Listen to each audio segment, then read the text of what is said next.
Olá, estamos chegando com o Da Hora, jornalismo independente, comprometido com a verdade e conectado com você.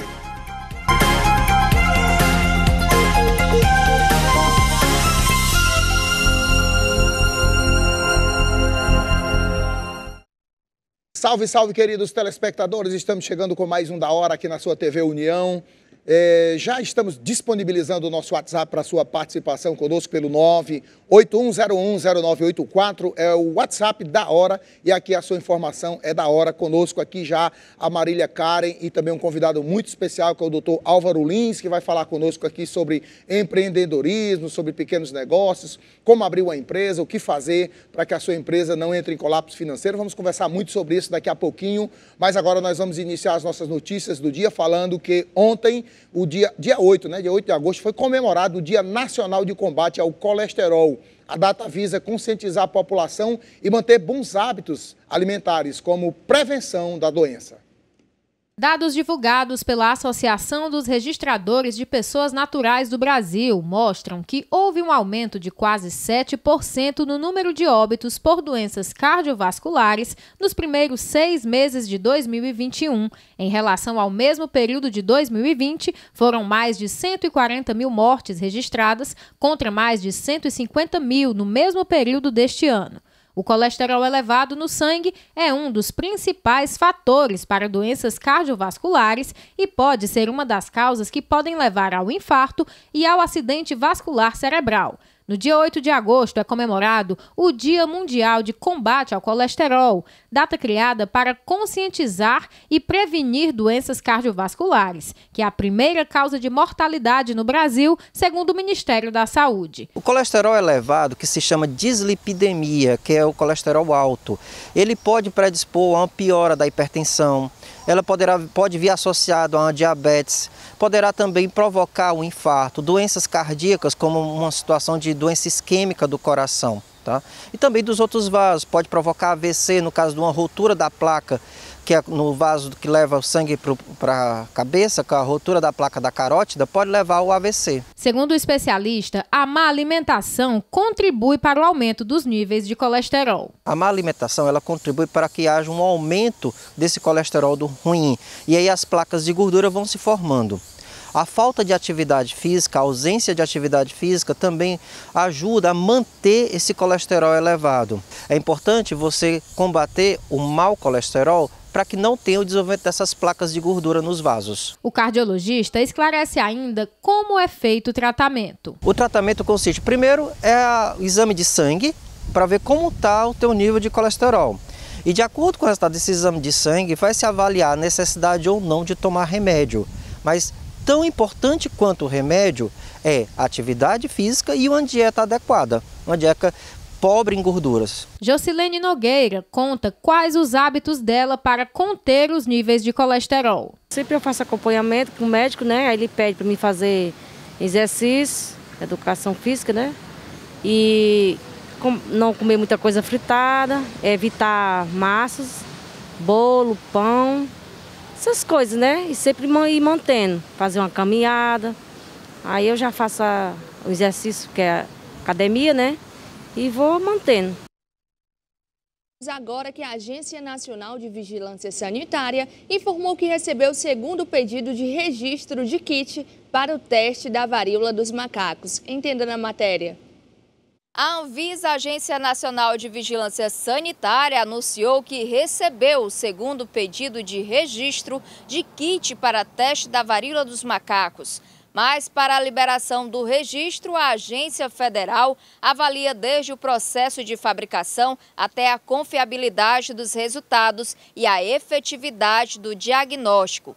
Em nota, a Anvisa explicou que, atualmente, o diagnóstico da varíola dos macacos no Brasil é feito por meio de ensaios moleculares de PCR com metodologia desenvolvida pelo próprio Laboratório de Análise Clínica, com base em protocolos validados.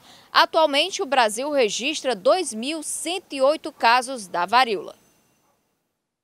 E nessa terça-feira, a Polícia Federal realiza uma operação que investiga a importação ilegal de produtos eletrônicos. Vamos ver a matéria.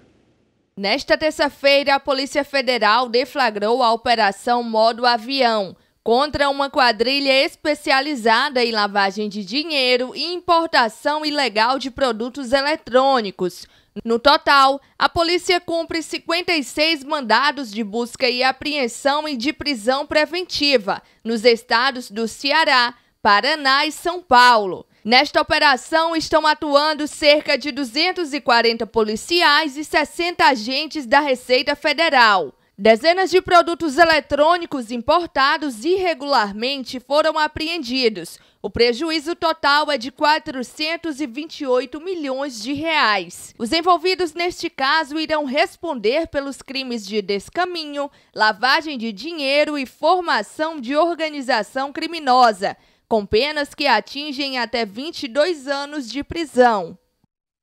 E falamos agora que a Polícia Federal faz operações conjuntas contra a pornografia infantil no Rio de Janeiro nesta terça-feira. Foram deflagradas nesta terça-feira pela Polícia Federal 3 operações conjuntas no âmbito do projeto Dark Place. O objetivo da ação é intensificar a repressão aos crimes de armazenamento e compartilhamento de material pornográfico infantil. A medida já resultou nas prisões em flagrante pela posse e armazenamento de conteúdo pornográfico infantil de 2 homens, um de 43 anos, que é um dos alvos dos agentes, e o outro de 35 anos. Além desses mandados, cerca de 20 policiais federais estão nas ruas para cumprir mais um de busca e apreensão. Todos foram expedidos pela 1ª Vara Federal de São Pedro da Aldeia e pela 2ª Vara Federal de Campos dos Goitacazes, em residências localizadas nos municípios de Macaé, Búzios e Cabo Frio, na região dos Lagos. As medidas cautelares foram requeridas após a equipe de policiais federais constatar no curso das investigações que determinado cliente de provedor de internet havia feito download e compartilhado centenas de arquivos com conteúdo pornográfico infantil, foi o que informou a Polícia Federal. Os agentes apreenderam computadores, aparelhos celulares e diversas mídias e, segundo a Polícia Federal, as penas para os crimes de posse e compartilhamento de material com conteúdo de pornografia infantil capitulados variam de 3 a 6 anos de reclusão e multa. A Polícia Federal aí fazendo o seu papel, prendendo esses bandidos, esses pedófilos, essas pessoas que compartilham vídeos ou fotos de crianças na internet. É um negócio milionário, né? É uma doença, é um câncer que tem afetado muitas pessoas em todo o mundo, não só no Brasil. E aí, tome cuidado, porque ao compartilhar qualquer conteúdo com conotação sexual ou até com aparência de conotação sexual, você pode estar infringindo a lei. E a Polícia Federal vai em cima e descobre. Você vê o que o cara fez lá, o download, né? Achou que estava seguro, estava na internet com o seu antivírus lá em dia, mas mesmo assim foi rastreado e a Polícia Federal foi lá e fez essa operação e prendeu várias pessoas. Nós vamos falar agora que nessa terça-feira os caminhoneiros começaram a receber a parcela dobrada do auxílio caminhoneiro.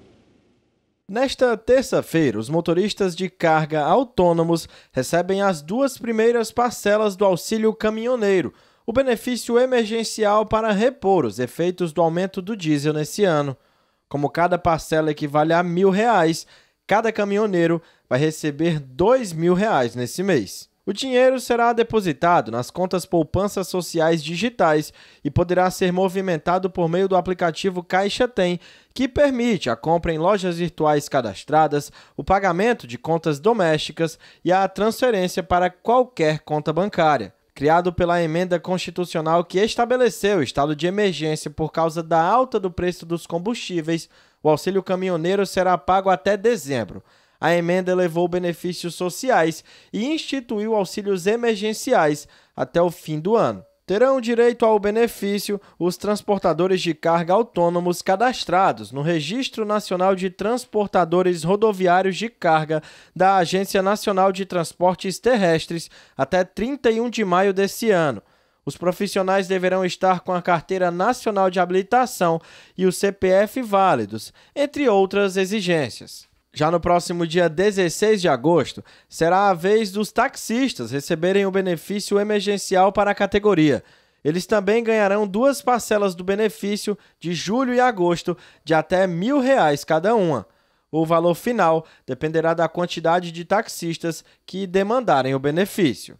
É importante ficar atento para o calendário de pagamentos nas seguintes datas. Dia 9 de agosto, com pagamento em dobro, referente a julho e agosto, dia 24 de setembro, dia 22 de outubro, dia 26 de novembro e no dia 17 de dezembro. Notícia boa para os caminhoneiros, para os taxistas do nosso Brasil, né? O auxílio caminhoneiro que vem para compensar as constantes altas no valor do preço do diesel, mas que em breve o diesel vai cair de preço porque está chegando o diesel da Rússia, já houve um desconto aí do ICMS, e os taxistas também vão entrar nesse rol das pessoas que terão direito ao benefício. Lembrando que tem direito ao benefício os caminhoneiros autônomos, ou seja, aquele cidadão que tem o seu caminhão e presta serviço para outras empresas. Quem tem sua carteira assinada não vai ter acesso a esse benefício. E as principais exigências são ter a carteira de habilitação em dia, e lógico, a carteira D, não é isso, Felipe? E também estar com o seu CPF válido. Então, fique atento porque você pode ter direito a esse benefício que começou a ser pago hoje. Nós vamos dar uma parada para um rápido intervalo, daqui a pouco a gente volta com muita notícia e com o Dr. Álvaro Lins conosco aqui falando sobre empreendedorismo, pequenas empresas e tirando as suas dúvidas. Vamos ao intervalo, voltando já já.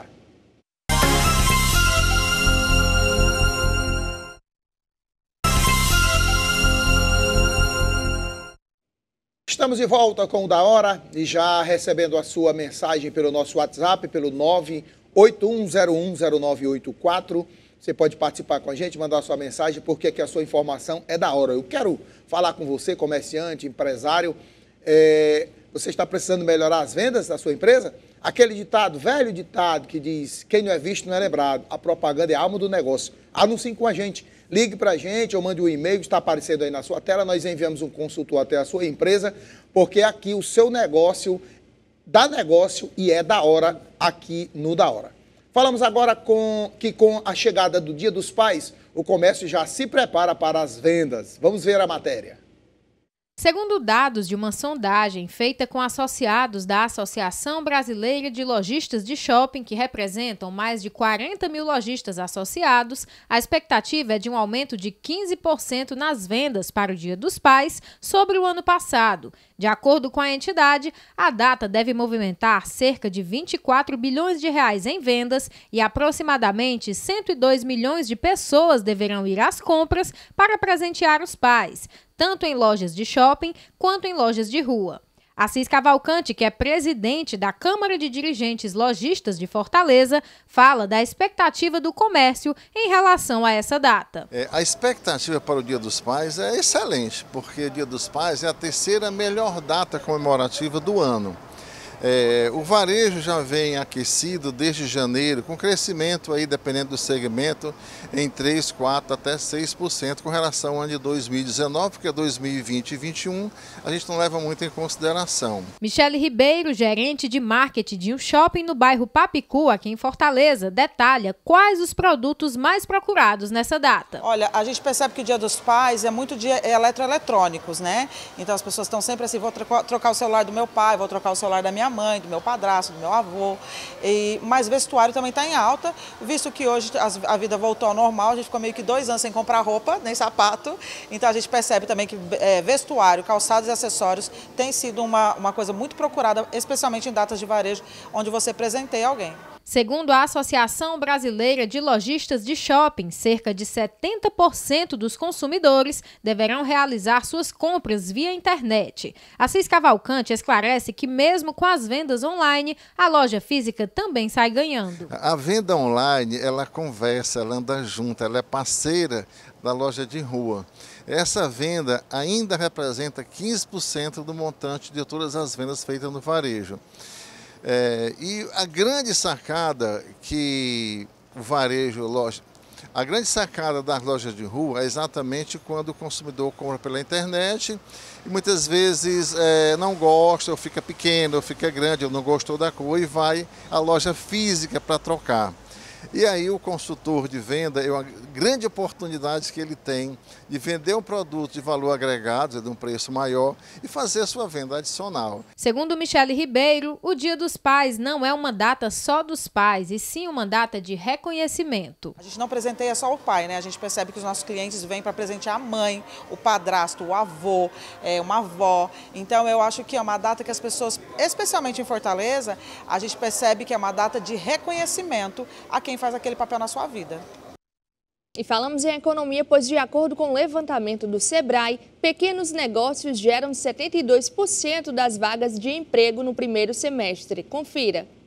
As micro e pequenas empresas puxaram a criação de empregos formais no primeiro semestre. Dos cerca de 1,33 milhão de postos de trabalhos formais criados no Brasil de janeiro a junho, 961,2 mil, o equivalente a 72,1% do total, originaram-se em pequenos negócios. A conclusão consta de levantamento do Serviço Brasileiro de Apoio às Micro e Pequenas Empresas, com base em dados do Cadastro Geral de Empregados e Desempregados do Ministério da Economia. O desempenho das micro e pequenas empresas é bastante superior aos das médias e grandes empresas, que abriram 279,1 mil vagas nos 6 primeiros meses deste ano. Apenas em junho, os negócios em menor porte foram responsáveis pela abertura de 63,6% das vagas formais no mês, com 176,8 mil de um total de 277,9 mil postos de trabalhos criados no mês passado. As médias e grandes empresas abriram 73,9 mil vagas. Na divisão por setores da economia, os pequenos negócios apresentaram um saldo positivo na criação de empregos em todos os segmentos no acumulado do ano. O destaque entre as micro e pequenas empresas é o setor de serviços, que gerou 533 mil vagas apenas em junho. O segmento abriu 78 mil postos.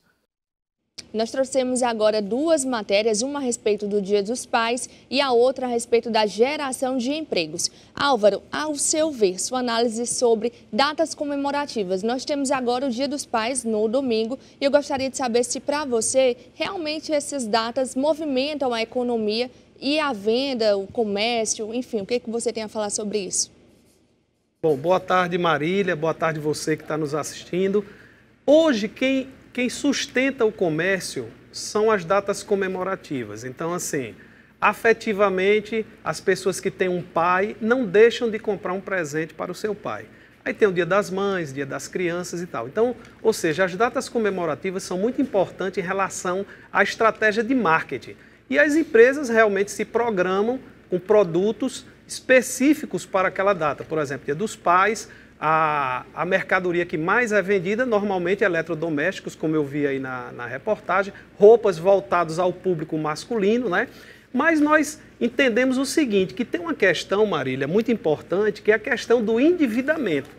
Você tem que ter muito cuidado, porque essas datas comemorativas, apesar de serem as datas que o comércio mais fatura, também são as datas que mais a população se endivida.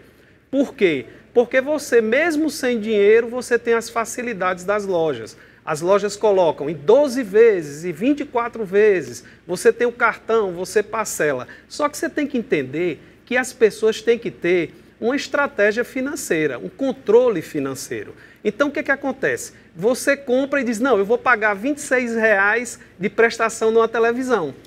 Ah, beleza, R$26 não vai impactar no seu salário, só que você vai pagar 26 da televisão, você vai pagar 18 do celular, você vai pagar do móvel que você comprou. Quando você vê, o seu salário já está todo comprometido, Marília. Então, realmente, aí entra a importância da educação financeira, não é mesmo, Álvaro? Exatamente. Hoje, é uma coisa que, inclusive, eu acredito que deveria ser matéria de escola e de faculdade.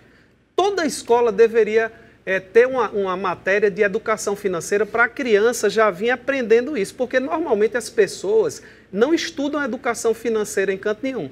No máximo, você tem uma planilha que você controla ali o que é que você pagou, o que recebeu. Isso, raras pessoas, entendeu? Então, a gente aprende isso exatamente apanhando. No decorrer do tempo, a gente tem tantos problemas, chega um determinado... Eu tenho 56 anos de idade. Então, hoje eu já tenho uma planilha financeira. Eu sei o que eu recebo, o que eu tenho que pagar. Se eu for comprar um presente para o meu pai, eu vou na minha planilha financeira, eu vou organizar isso. Então, hoje eu não tenho dívida. Por quê? Porque eu controlo as finanças. Então, as pessoas têm que ter muito em vista isso. Olha, vai comprar, pega um papel, coloca aqui, ó, celular, R$20, coloque todas as despesas que você já tem.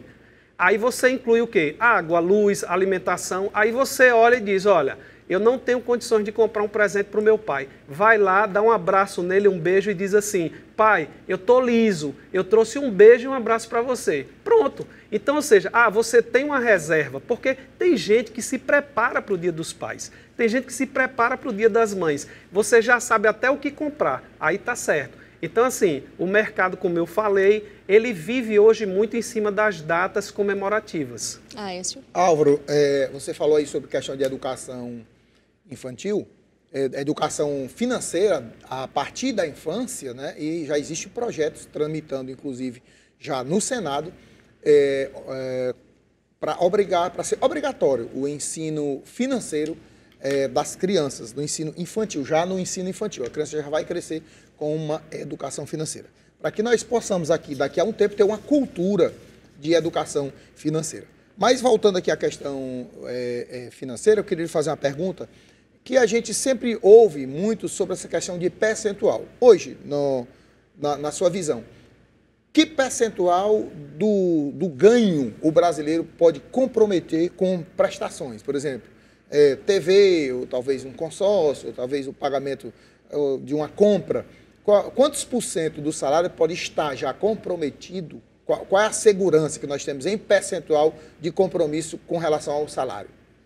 Olha, eu tiro por empréstimos consignados. Já existe uma lei que diz um percentual que você pode pedir de empréstimo. Por quê? Porque as pessoas acreditam que 40% é o máximo que você pode utilizar do seu orçamento para pagar alguma coisa. Então, ou seja, seria esse percentual, 40%. Por quê? Porque você tem que sobreviver. Então, o que é que acontece? Quando você usa mais do que 40%, 50%, 60% da sua renda, você chega num ponto que você tem que escolher. Ou você compra feijão ou paga a prestação. Aí o que é que a pessoa faz?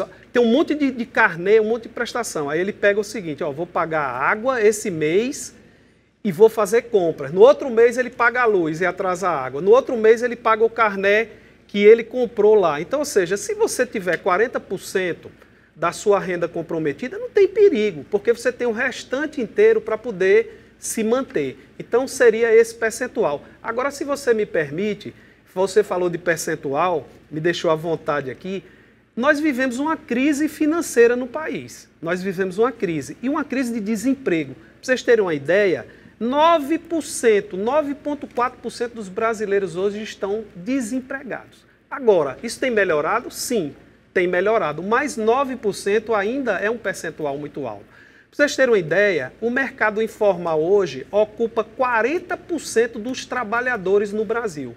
40% dos trabalhadores são informais.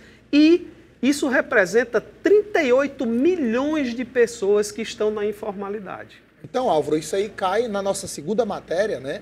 Depois que voltamos nesse segundo bloco, nossa segunda matéria falando que o pequeno negócio, né, os MEIs, os pequenos negócios, são responsáveis por 70% das novas vagas no mercado formal, né? E ainda existe um mercado informal. Então, eu queria que você, eu sei que você é especialista nisso, em pequenos negócios, em empreendedorismo. São os empreendedores, os pequenos negócios e os MEIs que estão fomentando o aumento das vagas, da abertura de novos postos de emprego. Qual a importância, então, dessa questão do pequeno negócio na economia nacional e como a pessoa pode partir para um empreendedorismo, gerar renda e até gerar um novo posto de trabalho? Olha, em primeiro lugar, nós devemos desmistificar a questão do mercado informal e do MEI.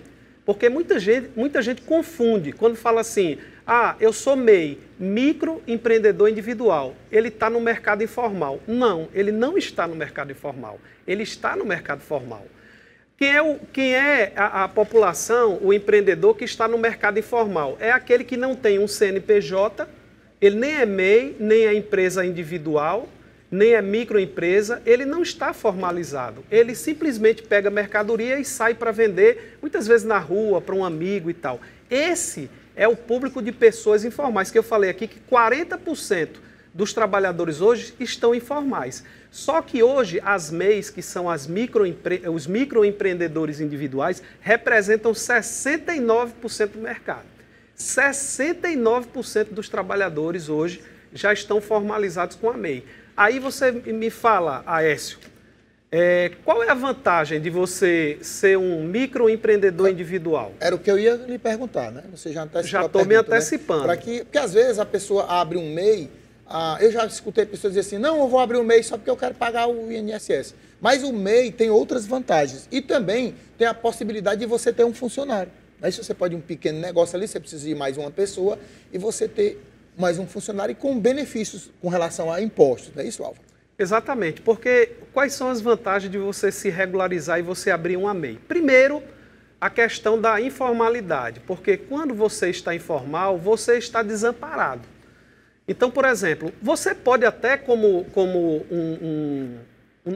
ter um comércio informal, você pode até pagar o INSS. Nada impede, você faz um carnê e você mesmo sem ter MEI, sem ter nada, você pode pagar esse carnê e pode contribuir para se aposentar.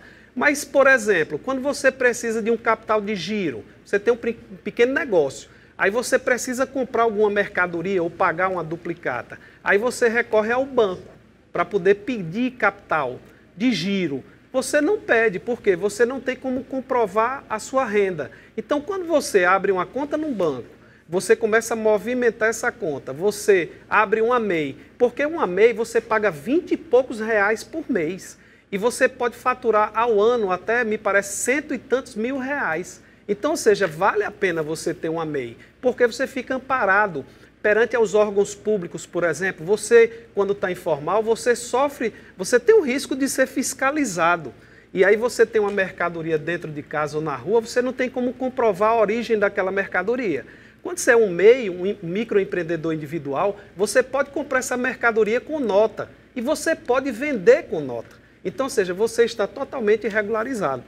Álvaro, nós estamos falando agora do empreendedorismo. Então, nós sabemos que muitas empresas começaram agora na pandemia e também após a pandemia, mas nós também sabemos da realidade de muitas empresas que vieram ali a fechar as portas, né? A que se deve isso? A uma falta de planejamento do empreendedor? Olha, eu vou responder essa pergunta de duas formas para você. Vou responder primeiro a causa e o efeito, tá? A causa. Nós passamos uma crise financeira em todo o mundo, não é só no Brasil, né? E essa crise financeira ataca diretamente as empresas. As empresas, quando diminui, né, o seu faturamento, automaticamente a produção cai. Quem é que faz a produção? São as pessoas. Então, quando as empresas elas vão cortar gasto, custo, a primeira coisa que a empresa corta são pessoas, infelizmente. Então, o quadro de funcionários já diminui. Com isso, essas pessoas elas ainda tentam se recolocar no mercado. Elas mandam um currículo, elas tentam, vão atrás de oportunidades, mas muitas vezes, na maioria das vezes eu diria, essas pessoas não conseguem se recolocar no mercado, porque é uma cadeia. As empresas, quando uma empresa quebra, quebram várias empresas. E todas elas têm o quê? Redução de pessoas. E aí essa pessoa começa a chegar a conta, você tem que pagar alguma coisa em casa, e a pessoa diz, olha, eu tenho que bater a poeira, eu tenho que ir atrás. Aí primeiro ela começa como um empreendedor informal, normalmente. Pega uma mercadoria, vai ali no centro da cidade, pega uma roupa, alguma coisa, porque normalmente quando a pessoa ela é desligada da empresa, ela recebe alguma coisa. Ela recebe uma pequena indenização. E as pessoas pegam essa indenização e utilizam para comprar qualquer tipo de mercadoria para revender. Começam como informal, à medida que a coisa vai tomando pé, já cria uma MEI e, quem sabe, vira uma empresa de pequeno porte e grande porte futuramente. Nós temos aí várias pessoas, a gente conversa com empresários, quando eles contam a história, como Silvio Santos começou vendendo caneta, ele era camelô, é isso? E agora vamos trazer uma matéria e falar que pesquisas realizadas em todo o país mostram que 67% dos brasileiros, na hora de ir às compras, procuram produtos mais baratos. Confira. Em pesquisa realizada pelo Datafolha, em cada 10 brasileiros, 7 está em busca de produtos de marcas baratas, além de alimentos de menor qualidade, próximos do vencimento ou fora dos padrões tradicionais, como forma de economizar nas compras do mês. Segundo o levantamento, 67% mudaram os hábitos de compra, 61% os que foram em busca de marcas mais baratas e 29% os que compraram produtos próximos ao vencimento. Um dos vilões que vem apresentando aumento é o leite. Segundo dados sobre a inflação ao consumidor divulgado pelo IBGE, Instituto de Geografia e Estatística, o preço do leite disparou 41,8% de janeiro a junho deste ano. A alimentação em domicílio avançou 16,7% no período, com destaque para produtos como feijão, 30%, leite longa-vida, 38% e aves e ovos, 20%. E falamos agora que a Confederação Nacional da Indústria realiza pesquisa para observar a tendência do endividamento entre os brasileiros. Confira. De acordo com pesquisa divulgada nesta segunda-feira pela Confederação Nacional da Indústria, 1 em cada 4 brasileiros não consegue pagar todas as dívidas do mês. A situação é um pouco melhor para 44% dos brasileiros que afirmam que conseguem pagar todas as contas, mas que não sobra nada no fim do mês. Nesse cenário, 7 em cada 10 brasileiros não conseguem guardar dinheiro. A dificuldade em pagar as contas vem mesmo com a redução quase generalizada dos gastos. 6 em cada 10 brasileiros dizem ter reduzido suas despesas com lazer e 58% deixaram de comprar produtos de uso pessoal, como roupas e sapatos. Apesar disso, a pesquisa da Confederação Nacional da Indústria mostra que a expectativa da população é chegar ao fim do ano com um pouco mais de folga nas finanças. Do total de entrevistados, 56% acreditam que até dezembro estarão com uma situação econômica pessoal melhor ou muito melhor. É isso aí, esse é o Seu da Hora aqui na TV União. E a sua participação é muito importante para nós. O nosso WhatsApp está aparecendo aí na sua tela, 981010984. Você manda sua reclamação, sua denúncia, porque aqui a sua participação é da hora. O WhatsApp está liberado aí, hein, gente? A gente já resolveu os problemas que tinha nele. Pode mandar sua mensagem que a gente vai ver aqui agora. Mas nós vamos a um rápido intervalo. Daqui a pouquinho a gente está de volta falando sobre economia e empreendedorismo. Voltamos já.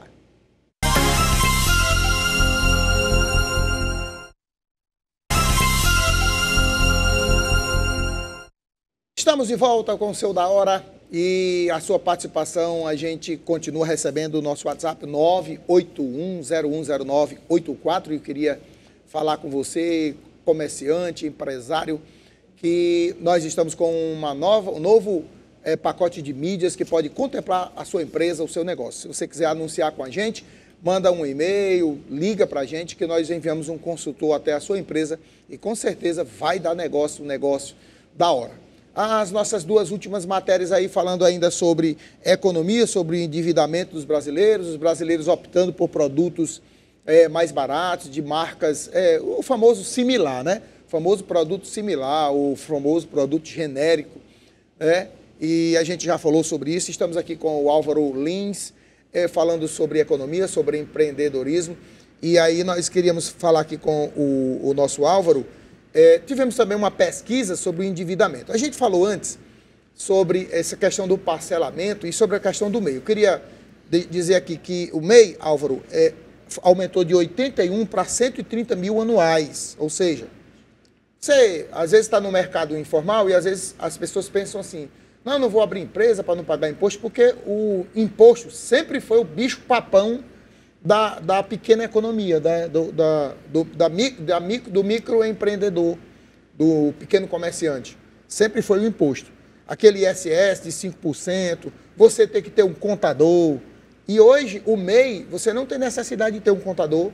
Você pode, você mesmo, baixar lá o aplicativo. Se for no caso de serviço, o aplicativo lá da prefeitura, e você mesmo abre a sua empresa, o seu MEI, e paga uma taxa de R$ 55, em média, hoje R$ 55. Que R$ 50 vai para o INSS e R$ 5 para o ISS. Então, de imposto, você paga R$ 5, não é 5%, é R$ 5. E R$ 50 para o INSS, para garantir a sua aposentadoria no futuro. Lógico que com um valor mínimo. Isso para quem é MEI. E também a possibilidade de você poder contratar mais uma pessoa, um funcionário, para ajudar no seu trabalho. Então, esclarecendo isso. E voltando para a questão do endividamento, as pessoas às vezes compram as coisas parceladas, 12 pagamentos. Ou seja, ele vai passar o ano todinho pagando aquela parcela. Se ele passar por um aperto, por um problema de saúde, por um problema qualquer, ou ficar desempregado, daqui a 6 meses, ele está endividado. E aí, e outra coisa, ele já sai, compra roupa de Natal, sapato do Ano Novo, presente de Natal e parcela em 6 vezes. Daqui a pouco chega o Carnaval. Aí o cara quer brincar o Carnaval, aí vai atrasar as parcelas do sapato. Perfeito. E já vai comprar outro sapato para brincar o Carnaval. Um biquíni, um chapéu. Aí ele parcela em 6 vezes. Aí daqui a pouco chega as férias, chega as festas juninas. Aí o cara vai comprar roupa, aí se endivida, daqui a pouco está todo embananado, não sabe mais nem o que foi que fez, não sabe mais nem o que é que está devendo. Está sujo na praça, como diz a história. Então tem que ter muito cuidado com isso, né, Álvaro? Na verdade, eu vou resgatar um pouco aqui do que você falou em relação a imposto, para deixar as pessoas esclarecidas em relação a isso. Qual é o imposto que o MEI paga? O MEI não paga imposto. Se você faturar aquele valor por ano até 80 mil, você vai pagar só aqueles 55 reais que você falou, 130, não é isso? né? 130 mil agora. Agora passou para 130 mil. Então, ou seja, se você vender até 130 mil, você não vai pagar imposto nenhum. Você vai pagar a mensalidade da sua MEI, que é o quê? 55 reais, como você falou. Então, ou seja, você pode comprar com nota, não tem problema. Você compra com nota, você não vai pagar o imposto dessa nota, porque isso já é um incentivo para você. Você vai pagar os 55 reais, que já está tudo embutido ali, aquele imposto. Agora, se você faturar mais do que o valor de 100 e alguma coisa por ano, aí sim você já sai da categoria de microempreendedor individual.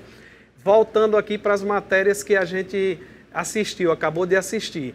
Eu vi 2 matérias falando sobre endividamento, você foi muito feliz quando falou que essas datas comemorativas, elas são uma bola de neve. E aí todo mês tem uma data, é dia dos pais, dia das mães, dia das crianças, e assim vai, dia dos namorados. Sem contar os aniversários. Sem contar os aniversários. Todo mês, né? Todo mês tem um aniversário, 2, 3. Então, ou seja, é uma bola de neve. Então você tem que se programar. Se você tem pouco dinheiro, qual é a data mais importante para você?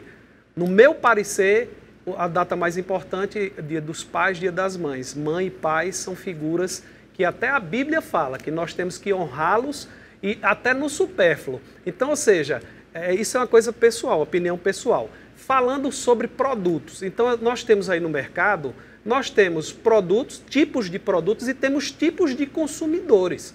Então, ou seja, nós temos produto tipo A, tipo B, tipo C. Nós temos também consumidores tipo A, tipo B, tipo C. Então, ou seja, a gente vai de acordo com o nosso capital. Então, ou seja, se eu não tenho condições de comprar uma camisa de 100 reais, de 120 reais, eu vou comprar uma camisa de 60 reais. Só que a gente tem que observar o seguinte, eu compro uma camisa de 120 reais e eu passo 1 ano lavando essa camisa. E a camisa está do mesmo jeito.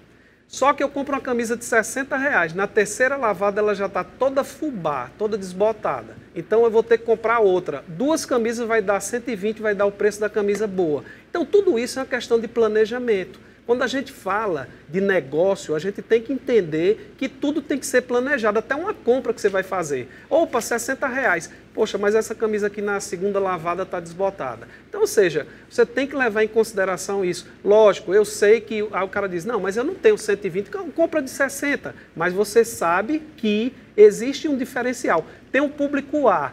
O público A, ele quer a marca. ele quer a marca. Então, ou seja, inclusive, tem até uma depreciação de marca. Quando a marca é muito copiada, as pessoas nem querem mais usar, porque a pessoa compra uma camisa X, que tem aquela marca lá caríssima, aí quando ela chega no estádio de futebol, tem 50 pessoas com aquela camisa daquela marca, pirata. Aí a pessoa diz, não, essa aqui eu não quero mais usar. Então, o mercado é muito complexo.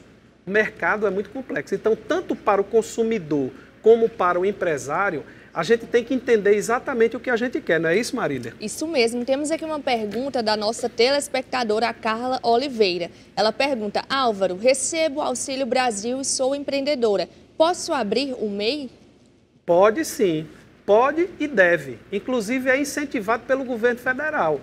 Já foi falado que quem recebe auxílio, ninguém vai mexer nada do seu auxílio, né? Você pode melhorar a renda da sua família sem problema algum. É muito simples, você abre uma empresa individual pelo celular, né? Uma MEI pelo celular, e você não vai deixar, a não ser que, por exemplo, você de repente bombou, aí você vendeu aí R$200 mil no ano, saiu da categoria de MEI, aí, lógico que a Receita Federal, os outros órgãos vão entender que você não precisa mais desse auxílio e você mesmo vai dizer, olha, esse auxílio aqui eu vou passar para outra pessoa que precisa, porque hoje eu já não preciso mais. É assim, Marília. Álvaro, queria fazer aqui, tem mais telespectador, Marília, sim, conosco? Ainda a respeito do mesmo tema. Temos aqui o Antônio que pergunta, gostaria de saber com quantos anos o MEI precisa pagar para poder se aposentar? Olha, a aposentadoria é por tempo de contribuição e idade. Então, assim, existe um cálculo que é feito de acordo com o tempo de contribuição e idade. Por exemplo, hoje, para se aposentar, você tem que ter 15 anos de contribuição e 65 anos de idade. É a lei hoje. Então, teoricamente, você teria que contribuir durante 15 anos e mais 65 anos para poder fazer a composição. Mas existem outros cálculos que, de repente, eu até sugiro vocês podem trazer alguém aqui para falar sobre esse tema específico, que é um tema muito complicado. Inclusive, eu estava levantando aí o meu tempo de aposentadoria, então tem muitas regras, as regras mudaram, é uma coisa muito complicada, né? Mas, por base, eu posso lhe dizer, você tem que contribuir 15 anos, no mínimo, e tem que ter 65 anos de idade, né? Certo. Álvaro, uma coisa que eu queria até saber se você entende dessa forma, vamos supor, a pessoa está no mercado informal, ele ficou desempregado, então ele entrou numa estatística, o cadastro dos desempregados. Mas aí ele pega aquele dinheiro dele e ele investe em algum negócio ali e não abre nenhum tipo de empresa. E nós temos muitas pessoas assim no mercado informal, ou seja, ele está adulterando a pesquisa. Concorda comigo? Por quê? Porque a pesquisa vai dizer que ele está desempregado, mas ele está desenvolvendo uma atividade, vendendo alguma coisa, entendeu?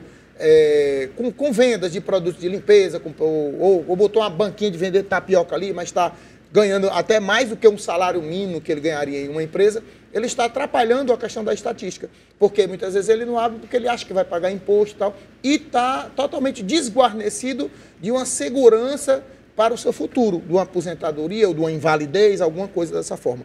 Mas e aí a pesquisa fica equivocada, porque às vezes é muito maior o número de pessoas que não estão trabalhando, estão no cadastro de desempregado, mas estão desenvolvendo as suas atividades e ganhando, às vezes até mais do que ganharia numa empresa.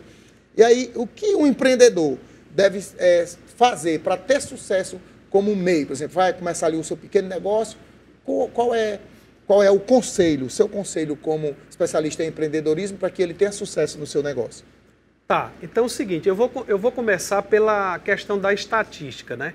Nós sabemos que toda pesquisa ela tem uma margem de erro de 5% para cima, 5% para baixo. Então, ou seja, essas pessoas elas vão estar dentro dessa margem de erro, com certeza. Então, quando se faz uma pesquisa, inclusive eu sou sociólogo, e o sociólogo trabalha exatamente em cima de pesquisa. Tudo que nós vamos fazer, nós elaboramos uma pesquisa em relação àquele tema. Então, sempre tem a margem de erro para cima e para baixo. Essas pessoas, apesar de estarem na estatística, mas elas estão dentro daquela margem de erro. Como é que é calculado isso? Como é que eu sei que tem tantos desempregados? É porque na hora que dá baixa na carteira, isso aí entra para a estatística. Aquela pessoa deu baixa, nunca mais trabalhou com carteira assinada, ela vai sempre estar na estatística do desempregado.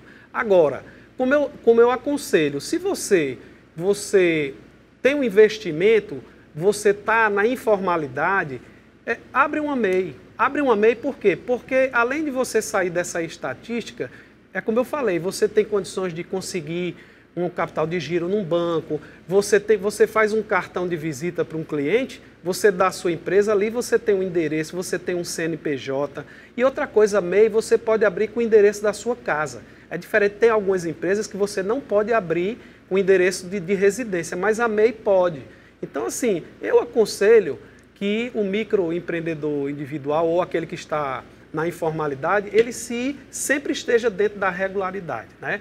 Em relação a ter sucesso, isso é uma coisa muito relativa, o sucesso. O que é o sucesso? O sucesso para uma empreendedora que vende coxinha é vender 10 coxinhas por dia, é o sucesso dela. Já o outro empreendedor, ele quer trabalhar num nível de volume muito maior. Então, assim, o sucesso, ele é muito relativo. Agora, o que é que eu diria para ter sucesso? Primeiro, você que está começando a empreender em qualquer tipo de ramo. Max Geringer, que é uma pessoa que tem uma opinião muito forte, eu assimilo muito as opiniões dele, como também os outros escritores, os papas da administração, como o próprio Peter Drucker. Quem gosta de ler, procure os livros de Peter Drucker, tem um livro muito bacana, O Gerente Eficaz. Esses livros mostram em relação a sucesso, como ter sucesso. Todos eles dizem a mesma coisa. Se você montar um negócio num ramo que você não conhece, você tem 50% de chance de não dar certo. Então, ou seja, a primeira coisa é você entender do ramo que você vai colocar. Você tem que ter conhecimento do ramo. Então, por exemplo, eu sempre trabalhei com medicamentos. Trabalhei 35 anos, fui propagandista de laboratório, fui supervisor, tive farmácia, tive distribuidor de remédio. Então, ou seja, eu trabalhei minha vida toda com medicamentos. Então, ou seja, o que é que eu posso ser? Posso ser um coach, posso dar treinamento para pessoas falando sobre vendas, sobre até a questão de postura e tudo, porque eu sempre trabalhei ligado a pessoas. Então, você tem vários segmentos a migrar. Agora, como negócio, você trabalha com alimentos. Então, se você colocar um negócio no ramo de alimentos, a possibilidade de você dar certo é muito grande. Você nunca trabalhou com medicamentos. Você fala, eu vou montar uma farmácia. Aí você monta uma farmácia. Só que a chance de você dar errado é de 50%. Então, ou seja, os negócios que você vai colocar primeiro, você tem que ver o ponto comercial. O ponto comercial é muito importante. Você tem que ver o bairro que você vai colocar, tem que ver o público que vai circular aqui naquele ponto comercial. Então, ou seja, o ponto é a primeira coisa que você deve vislumbrar. Segundo, você tem que ver o público que você vai atender. Se você tem condições de atender esse público, você tem que ter muita criatividade. E eu até digo, às vezes as pessoas não têm muita criatividade, mas você pesquisa. Você entra na internet e começa a pegar ideias. Conversa com amigos e tal, você vai pegando ideias. E outra coisa, copiar não é errado não. Copiar a coisa certa é coisa boa. Então você vê um negócio está dando certo, você tem mais que copiar, não é isso, Aécio? Muito bom, Álvaro. Álvaro, a gente vai continuar aqui com o nosso Da Hora, nós vamos chamar a matéria agora sobre os presidenciáveis. Tá certo? Vamos ver a matéria aí sobre os presidenciáveis, agora nós estamos em época de eleição. A eleição presidencial deste ano tem 12 candidatos, um a menos que na disputa de 2018, mas o número pode cair para 10, já que 2 candidaturas, embora tenham sido aprovadas nas convenções nacionais, serão objetos de questionamento na Justiça Eleitoral. Entre os candidatos confirmados, os nomes que mais têm representação nas pesquisas de intenção de voto são o do presidente Jair Bolsonaro, do PL, o ex-presidente Luiz Inácio Lula da Silva, do PT, o pedetista e ex-ministro Ciro Gomes e Simone Tebet, senadora pelo MDB de Mato Grosso do Sul. Além destes, Soraya Tronic, do União Brasil, Luiz Felipe Dávila, concorrendo pelo Partido Novo, Vera Lúcia, do PSTU, Leonardo Péricles, do Unidade Popular, que disputa sua primeira eleição presidencial, concorre também Sofia Manzano, do PCB, e José Maria Eimael, do DC. E continuamos falando em eleições, pois o número de eleitores para este ano aptos a votar chegou à marca de 156,45 milhões de pessoas. No próximo dia 2 de outubro, 156.450.000 brasileiros estão aptos para votar para presidente, senador, governador, deputado estadual, federal e distrital. Segundo dados do Tribunal Superior Eleitoral, os eleitores que declaram não saber ler nem escrever ultrapassam os 6 milhões, um número que representa cerca de 4% de todas as pessoas em condições legais de votar. Além dos analfabetos, há 815.063 pessoas com 16 anos de idade e outros 1.301.718 que já completaram 17 anos. Juntos, os dois grupos somam 2.116.781 eleitores, um número cerca de 50% superior aos 1.400.617 registrados em 2018. Já o total de eleitores e eleitoras com mais de 70 anos de idade aumentou de 12 milhões em 2018 para 14.893.281 em 2022. Desses, 184.438 têm mais de 100 anos, dentre os quais 45.400 não sabem ler ou escrever.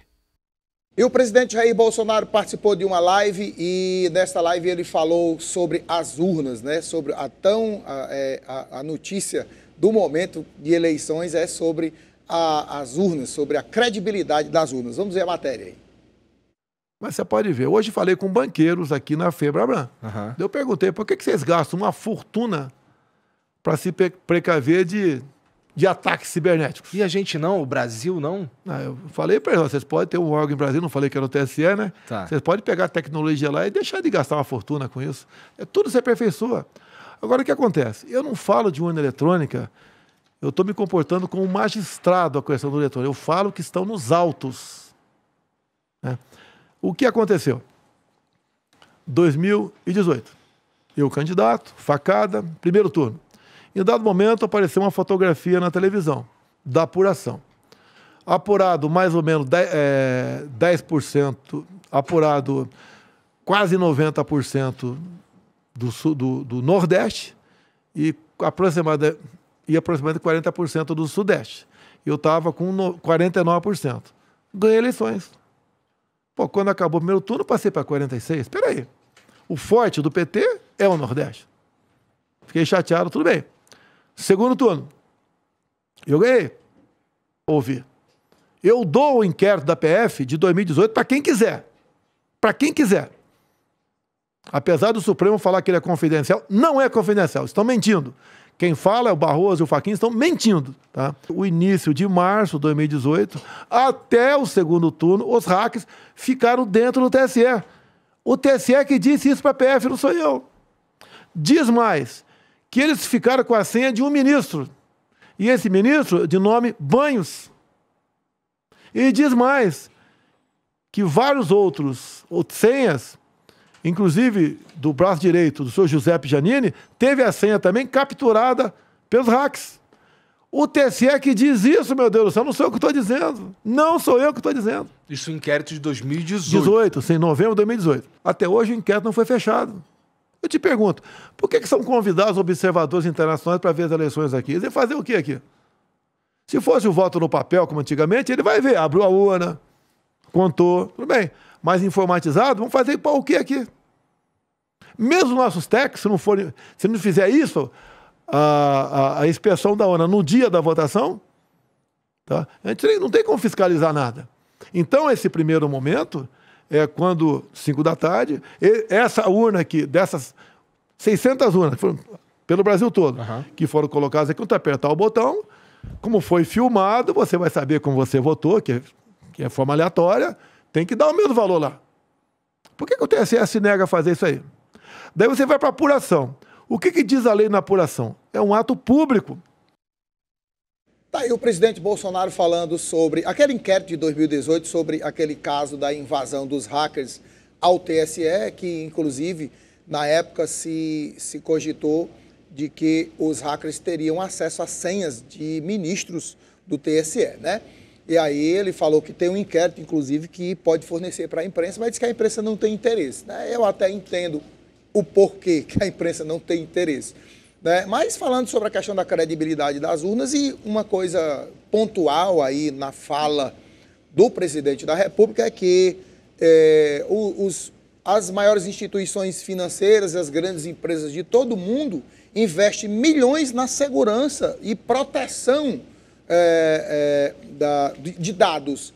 Então, e ainda assim são invadidas, né? Os hackers invadem sistemas de bancos, sistemas de grandes empresas. E por que a urna seria a única mais segura? Principalmente que ela é usada de 2 em 2 anos.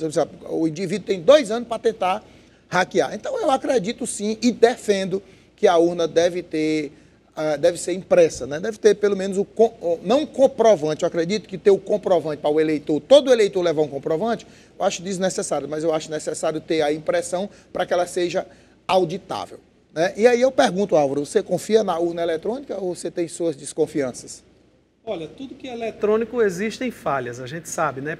Existe a possibilidade de falhas, mas assim, o sistema eleitoral é um sistema que tem tido muita credibilidade. Porém, eu concordo que se você tem algo mais, é importante. Por exemplo, você compra com cartão de crédito.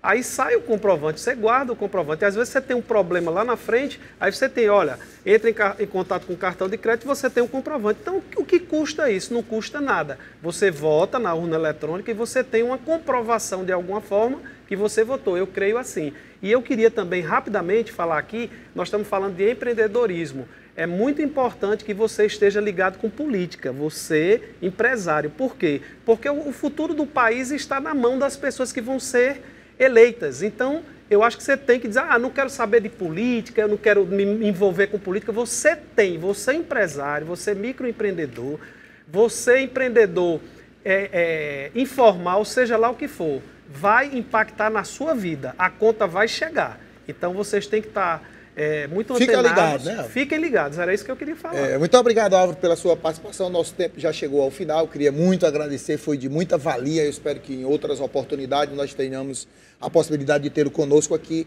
agradecendo a audiência de todos vocês. Marília, Karen. Isso mesmo, mas eu também gostaria de lhe agradecer, Álvaro, por enriquecer aqui a nossa bancada hoje com esse assunto tão importante do empreendedorismo. E muito obrigada a você, nosso telespectador querido. Amanhã tem muito mais notícias e nós esperamos você aqui. Tchau, tchau.